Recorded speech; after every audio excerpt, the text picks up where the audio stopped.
What's up guys, Pop101 here. Today I'm going to be showing you how to move your addressable groups from your addressable groups tab and your mod builder tab from the previous SDK 8.4 to the new master SDK. This video is for U9, but hopefully it stays relevant for the rest of the game releases. Keep in mind this is a little bit tricky, but I'm going to be showing you the best way to do it after I spent the last 30 minutes trying to figure it out and failing almost every single time except one. First off, you need to have both the previous SDK and the new master SDK open. After that, you're going to want to choose whatever addressable group you want to be putting into your new SDK.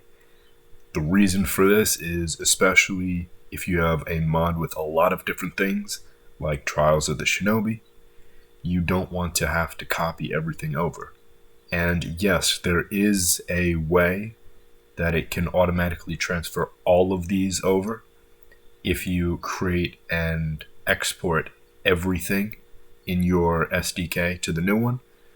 But the reason why I won't do that is because I've made so many mods that this would be overflowing, and I only want to bring certain ones over, specifically the Darksaber, my map, Trials of the Shinobi, and a couple other mods that have a lot of things in them. For example, my bullet decals. For this video, I'm going to be showing you how to do this for the Darksaber because I haven't put that in yet. So it is actually pretty simple when you get down to it, but you're going to want to go to the addressable group. So if your Darksaber is in here, or your item, you just click on that. It brings you to the tab. You drag your Darksaber, or your item, into the addressable groups for the new SDK. After bringing it over, you'll notice this gets updated. That's exactly what we want. But if you notice, it does not get updated in your mod builder and exporter. So if we close that, we go to mod builder, we put it back, it does not update. It does not update if you refresh. So what you want to do is add in 2 new schemas. So if you check your schemas, you'll notice there's no Darksaber.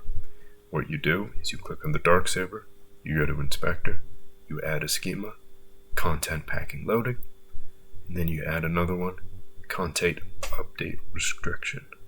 Now if you look, this new that I had built from the addressable group, not having brought it in from the old SDK, everything is the same.